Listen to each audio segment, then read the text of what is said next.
So, nami diri sa Agalon.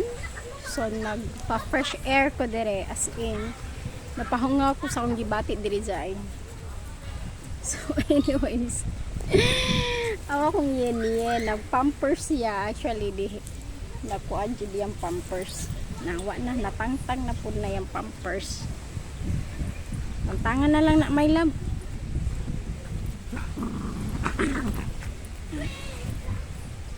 Tantangan na lang na. So, ang entrance dire is 100 peso. So, anyways, yeah, all I can say is, feels so good. So, kung nalang dyan ko sa Cebu, as in, more, adventures for me. Like, I need to be alone. I need to be, fresh my brain because it's raining na. It's almost how many? It was couple of months, 3 months. So actually, siya na abot of 3 months. So I'm trying to be okay. So hopefully we'll be better soon. So maghugas day ko sa puwet sa akong anak kay kuan siya dyan kanang naitay ang lubot. So kay magtapad ni sa duyan. So I tried to kuan my memories, erase all the bad memories for me. So even though busugod ta sa 0, he still fight, he still strong. So ayan. So as you can see, yung yin ko sobrang kulit niya jay. Ayaw niya talaga maligo jay.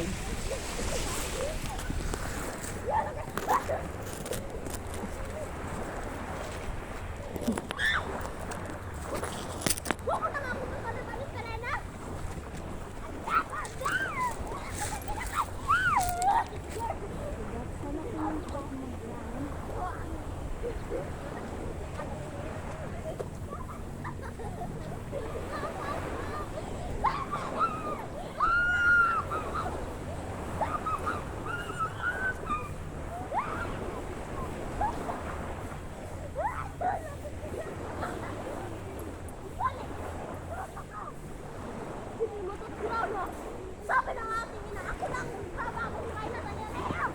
Ha?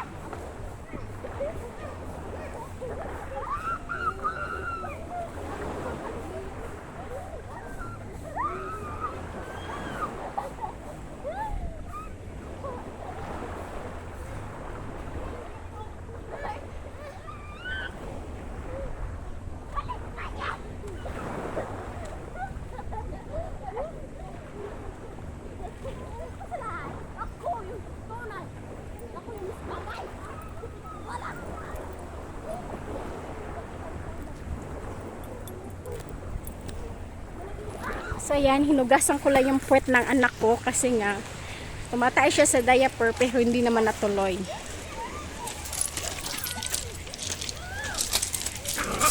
Aray. So ang kulit niya. Ang ingay niya talaga besh pag may aso. Ay.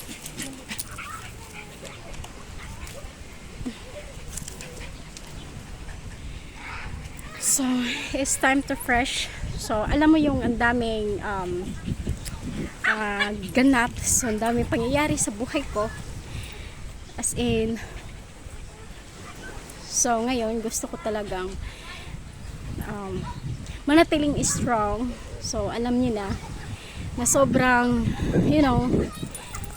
hindi tayo nagmumukmuk. As in, sobrang ay, nasa bahay lang ako dyan, sobrang mukmuk ko dyan, sobra, as in, alam mo yung parang nawalan ka ng pag-asa, parang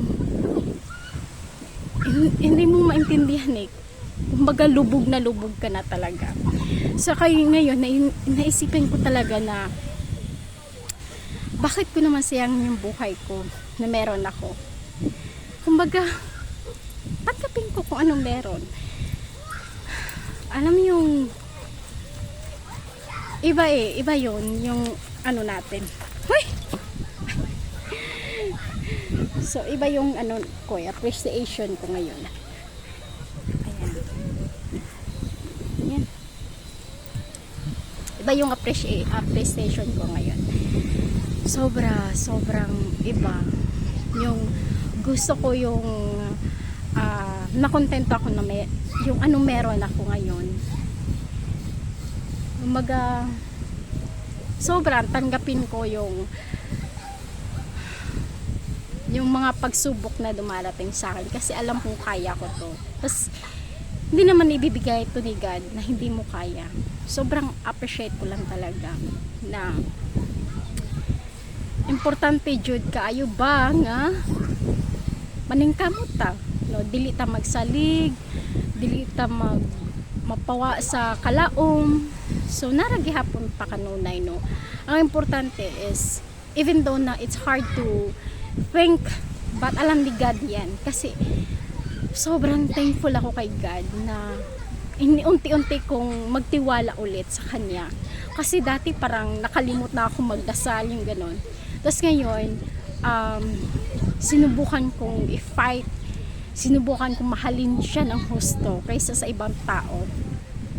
Gusto ko siyang, yung kumbaga, pasalamatin ng buong buo, yung walang kulang, walang labis. Yung kumbaga, sobra na talaga yung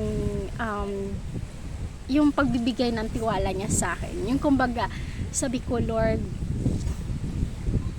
huwag naman sana ang gano'n na andito lang ako lagi, na nada-down. Kumbaga, sabi ni Lord, kaya mo yan. Oo, even though na talagang sabi ko sa Kanya, kayanin ko ba to, Lord? Pero kinaya ko unti-unti ko siyang sinusubukan na lumalapit ulit sa Kanya kasi alam kong tatanggapin niya ako ulit, yung ganun. So yan na nga lang, sobrang happy ako sa self ko kasi nabigyan ko ng pagkakataon na maging masaya ulit kahit ang daming pagsubok, kahit sobrang sakit. Basta yun, parang nakahinga ako na maluwag. Umaga, I'm still thankful kasi ito ako ngayon eh. Oo, sobra naranasan ko talaga na grabe, yung alam mo yung tipong you lost or someone lost, pero ano eh, tiwala lang talaga kay God. Yun lang, sobrang thankful ako sa Kanya kasi nga it's a good memories for me, you know, hindi sa ano nga is a bad memories, it was a wonderful memories.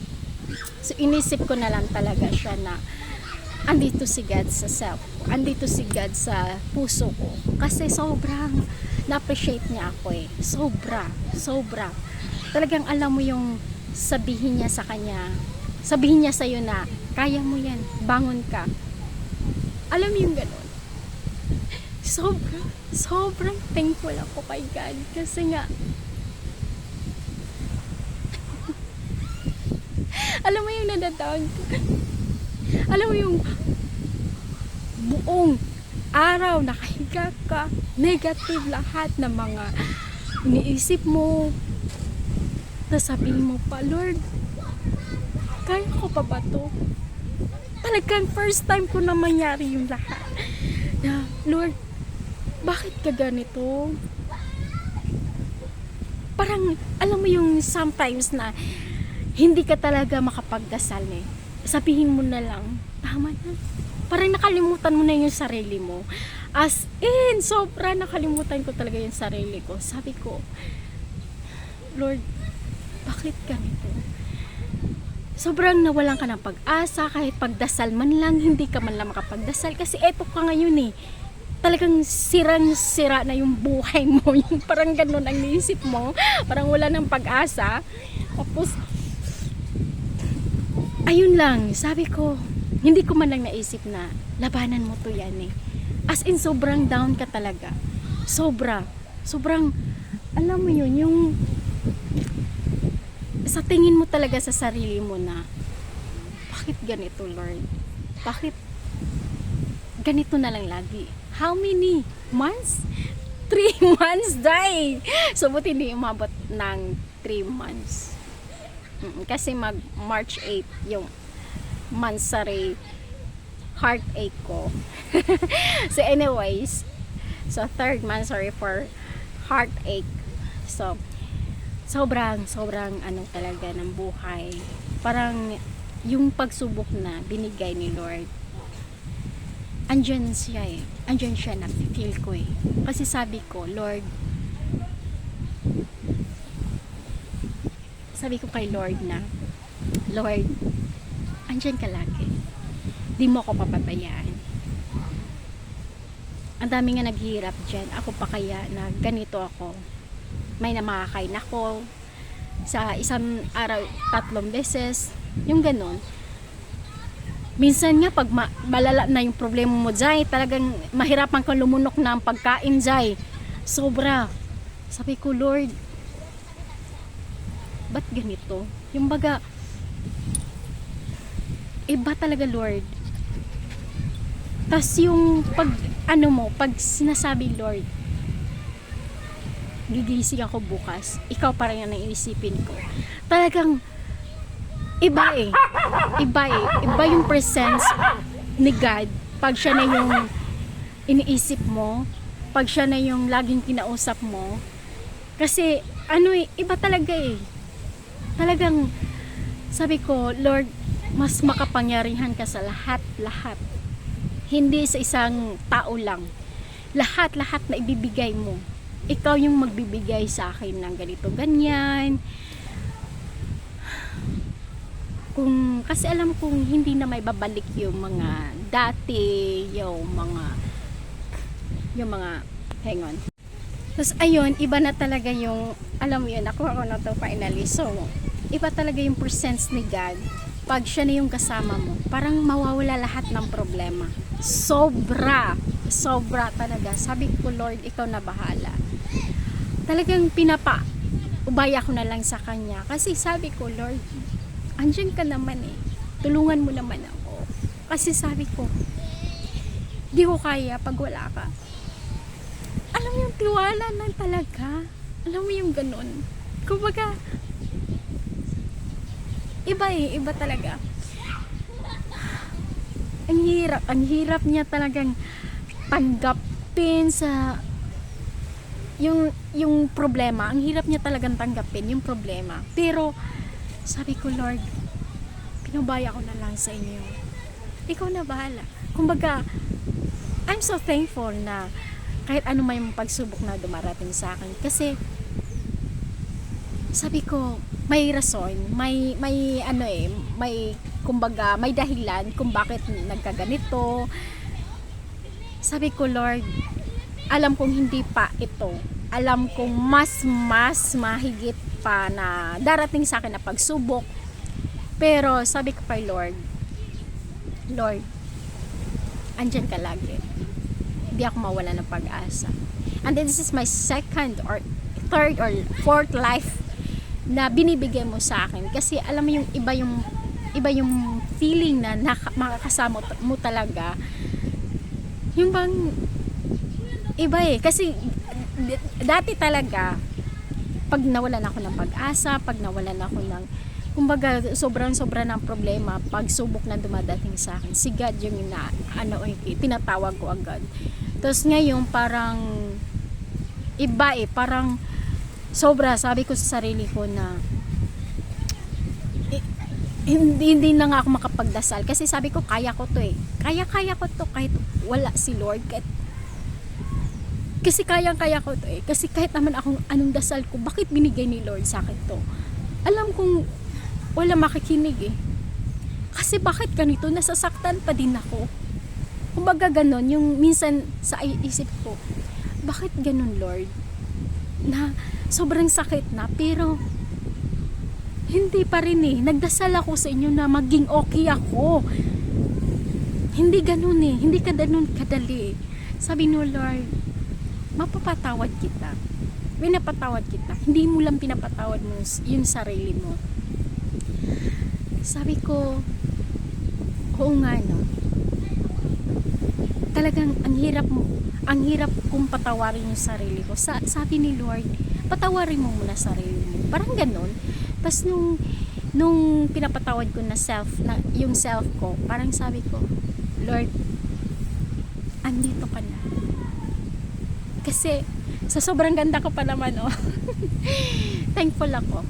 Alam mo yun, sabi ko, Lord, kung ano man mangyayari sa akin, yung mga pagsubok, thankful pa din ako kasi hanggang ngayon nandito pa rin ako. Talagang hindi mo ako pinapabayaan. At nin-encourage ko yung self ko na, bangon ka dyan, bangon, huwag ka nang magmukmuk dyan sa higaan. Sobra talaga, Zay. Sobrang nagmukmuk talaga ako sa higaan, Zay. Talagang sobra. Tapos pag bumangon ako, kainan na, hindi man lang ako makakilos. Sobrang walang gana. Tapos yung sabi ko, Lord, bakit ganito? Yung parang sinisisi ko na lahat na wala mangyayari sa akin eh. Alam mo yun, sabi ko kanina lang, babangon at babangon ako. Kasi wala mangyayari sa akin eh. Kung lagi na lang ako ganito sa bahay. Even though kung nasa bahay man ako, hindi pwede. Punta ako dito sa ganitong lugar. Punta ako sa ganitong ayan si Juliet. Punta ako sa magandang ganito ganyan kaysa magmukmuk ako sa bahay. Kasi ang rason naman kaya nga ako nagtagal din naman sa bahay sa NHA kasi nga yung anak ko, sa pag-aaral ng anak ko, dun lang talaga ako na problema sa sustento, yung financial. Kumbaga kasi ayaw ko yung maasa sa iba, ayaw ko yung kahit anong benta ko na lang talaga, Zay, na mga gamit ko, kasi hindi naman madali kung alam ko lang talaga na dapat mga alahas pa yung binibinta ko na lang kaysa mga ganito, ganyan. Kasi ganito, ang hirap talaga pabiyaan, Zay. Tapos gagastos ka pa ng pagkain. Sobra. Tapos, ayun, sabi ko, Lord, thank you. Kasi nga, sobrang, even though, days lang, sabihin natin 2 days, 3 days, para sa akin matagal na Kasi nakakatulog na ako ng maayos. Yung paggising mo, hindi ka nawala ng pag-asa. Yung paggising mo, ay Lord, kailangan ko kilos. Kasi may paa at kamay ako Yung iba nga dyan, walang-wala talaga Ako pa kaya na kumpleto ako. Kailangan akong mayod. Sabi ko, even though na may health problem ako, mental problem, Zay. So sabi ko, why not? Kayanin ko. Kasi, andyan lang naman yan Lalo akong manghihina. Lalo akong walang mapala. Kung nasa na ano lang sa higaan, walang mangyayari. So, nagkataon lang din naman na yung anak ko nag-school, tapos ilang araw yun or 2 weeks talagang laging umuulan. Tapos ayun, nasa bahay lang ako, lumalala, lagi ako nagmumukmok, hindi ako makalabas kasi nga kung ano man lang yung pag-aaral ng anak ko, inisip ko kung mabigyan ko naman lang ng pagkakataon na yung kapatid ko na magbantay sa kanya, yung ganito ganyan, pwedeng-pwede naman Ang kaso nga lang, hirap, Zay, sa sitwasyon ko ngayon, Zay, wala talagang pamasahe, Zay, papuntang Ubic. So, ayun na nga, iniisip ko lang talaga na budget, yung yung allowance ko din sa Cebu, kasi alam ko naman, kakayanin ko sa Cebu. Kasi, alam mo yung, kahit magmukmuk ka pa doon, lahat ka talaga pakialam, Zay. Kasi nga, alam mo yung iba talaga Yung baga, may freedom. Kasi dito, even though dito, okay naman. Kaso nga lang, medyo malayo siya. Medyo, siya. Baga, whereas, compare sa Cebu talaga, na kahit nasa city ka, madali ka makapunta ng mall, kahit hindi man lang dagat, yung ganun, makapag-refresh ka. Yung ganun, tas nagdadasal ka, yung simbahan, malapit lang sa ganito, ganyan. Isang click lang. Whereas dun dito naman sa bukid, ang hirap. Talaga nahirapan ako ayan na dyan. Ayun na talaga yung ano ko. Come here, my love. Ang kulit niya, Zay. Sobrang kulit niya. Tapos, ayun na nga. Sana nga lang mabigyan ako ng pagkakataon ni God na ayun, susubok na naman ako ulit. Panibago na naman yung mga pagsubok na darating sa akin. So, ayun, pupunta na naman tayo ng New Vic. Tapos, kung ano man yung mga trials, challenges sa buhay natin na darating doon, okay lang kasi nandyan naman si Lord. Sabi ko, Lord, ikaw na to eh. Mas kung ano man yung mga dumadating sa akin, ikaw na bahala. Sabi ko. Kasi nung dati, inaano ko lang sa social media, yung nagalit ako, hindi yung tipong nagdasal ako na dapat, Lord, bakit ganito? Dapat ganito, ganyan, Lord, na hindi ako nagwawala sa social media. Yung ganon, yung tipong pinagdasal ko na lang sana, hindi na sana aabot sa ganon. Pero, ayun na, lesson learned din sa akin. Kasi alam mo yun, daming, kahit hindi naman sila yung pinapatamaan mo, alam mo yung sila yung tipong sensitibo din. So, may feelings din sila, kaya sila nagkaganon.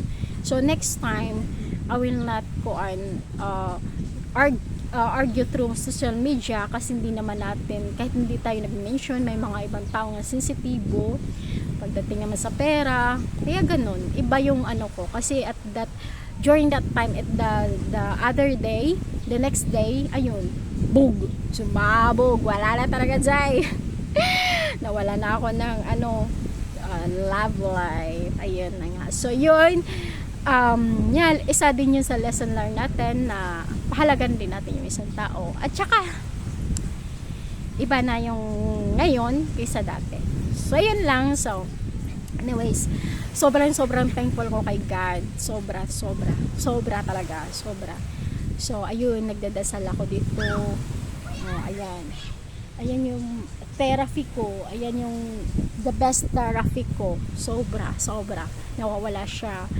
Kumbaga, mas alam mo yung pinagdasal mo na lang, Lord, kaysa naman ibang tao, yung, alam mo ganito, ganyan, wala talaga, Zay, mapapala, Zay, pag ibang tao nang kinakausap mo, Zay, mas maigi pa, magdasal ka, ipabayo mo kay God, na ganito, ganyan, kasi siya yung may kapangyarihan, siya yung gumagawa ng ganito, ganyan, alam man doon sa isang tao, although nag-share ka lang ng thoughts, pero hindi pa rin umaga, doon mo na lang ibibigay ka God, kasi si God nakikinig siya, hindi pa yan pagsasalita sa iba.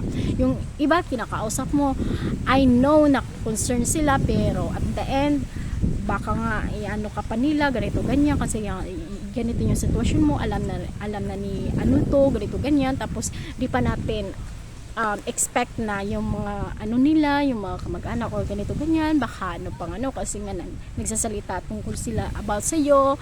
So yun, be aware lang. So ayun na, yun ang ayaw ko maulit. Kumbaga, mas kayanin ko na lang mag-isa, mas kayanin ko na lang kausapin si God lagi, whereas dun sa taong although sobrang napuno naman ako, sobrang wala na ibang ako makausap, so kulang lang talaga ako sa dasal. Parang iba talaga, kasi alam kong andyan lagi si God. So, ayun nga. So, advice ko lang kung may mga na pagsubok sa atin, huwag tayong mawala ng pag-asa. Si God lang makakaintindi sa atin sa lahat-lahat. So, yun lang. Thank you for watching. Bye! So, ayan yun ko. Dito kami nag-sleep kanina, Zay. So, ganito. Almost 1 hour, Zay. 1 hour ako dito, Zay. Nakahiga lang lagi. So, ayan.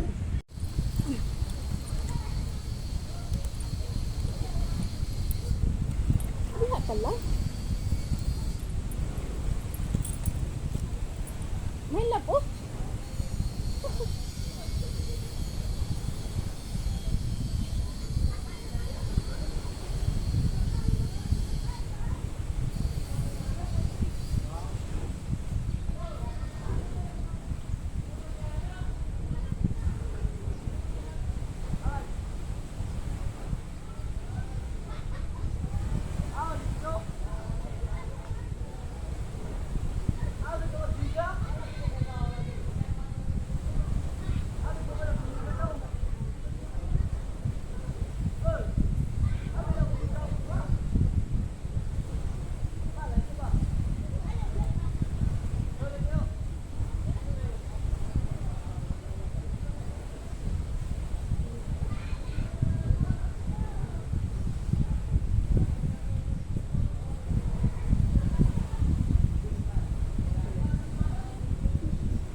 Diyan pa talaga siya nakapatong sa akin, Zay.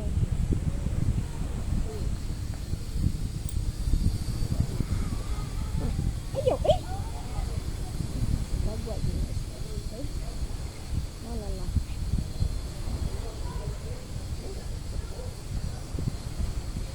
Ano ba?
Kami.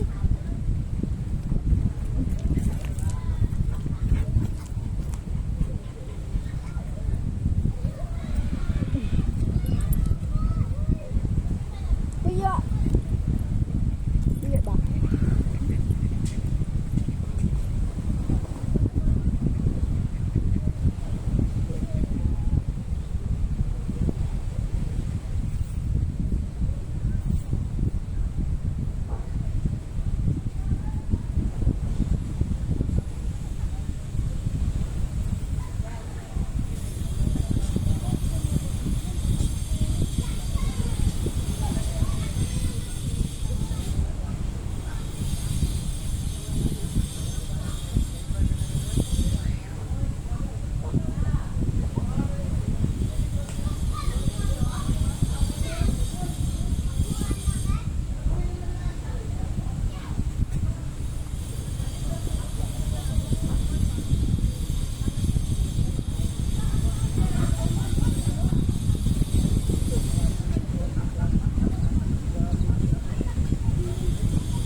Sipat kayo na siya.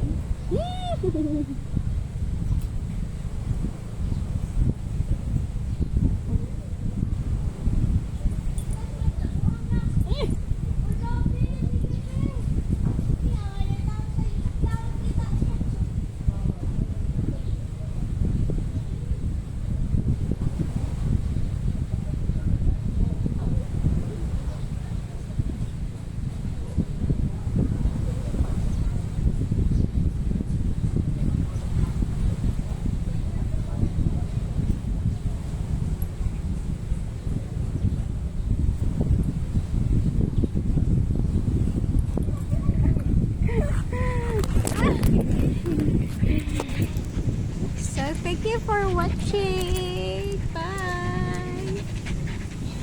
Ayan. Yin Yin. Hello. Yin Yin. Hi.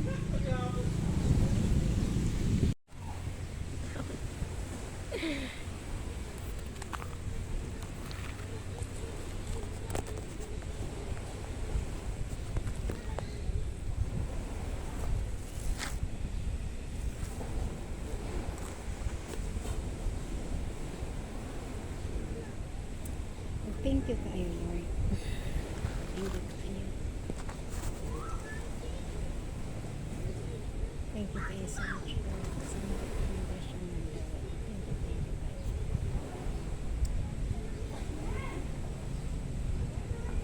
The best thing of it. This is my 5th, 6th, 7th life. Sobra na yun. Ako yun, ang pwede pa mati, nakakulat sa lawas, panikahalo, panikapan.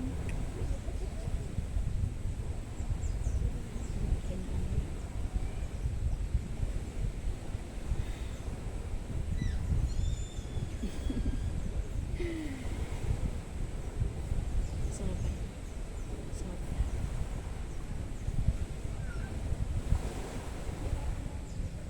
Sobra. Thank you, Lord.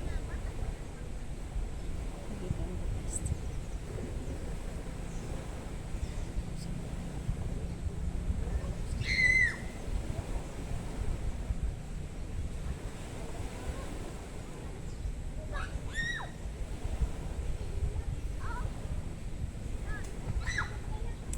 Thank you, Lord.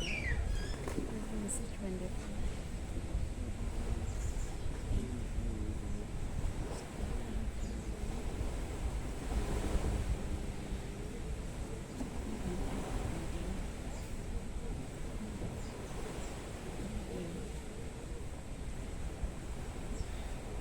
Hindi ko mahihirap. Hindi mo wala ko pakita ni mo.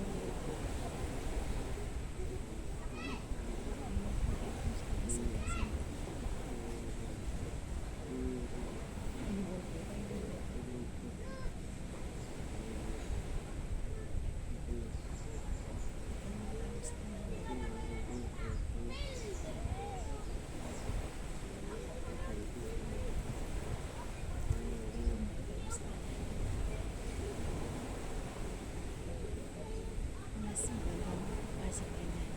Hindi ako na ako.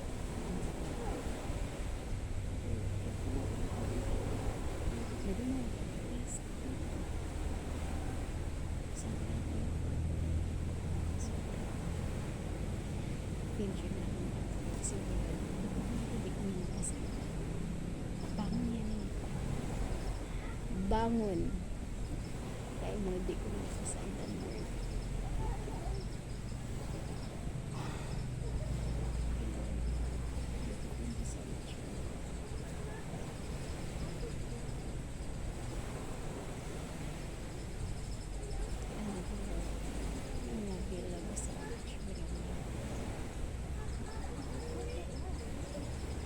Salamat. Salamat, Lord. Thank you, Lord. Sobrang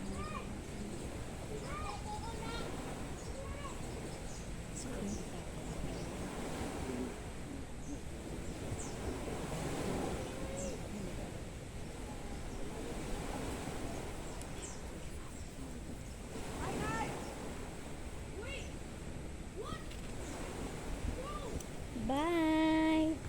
I'm just praying.